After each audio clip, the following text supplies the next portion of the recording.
Nobody really cares that the Bank of Canada increased by 50 basis points yesterday. And that's because the real news here is that they released their monetary policy report for October, which you can download as a PDF on their website. Front page looks like this. It's a decent report, though a little bit optimistic. Talks about how Canada's inflation isn't as bad as other places in the world. That's true for the most part. It does mention housing a lot. Table 2 shows us that we're going to see the housing portion of GDP decline for this year and next year and barely increase in 2024. Chart 3A on page 12 is pretty wild. It's showing the impact of mortgage interest costs, the green line here, on shelter inflation. It's now skyrocketing, and they admit here shelter inflation is elevated. That's a positive feedback loop.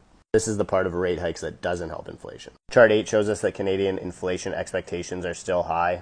Bank of Canada talks about this a lot. Chart 15 shows us that rising rates affect spending on housing, especially new construction and ownership transfer costs and renovations. Finally, chart 16, as mortgage rates rise, housing market activity continues.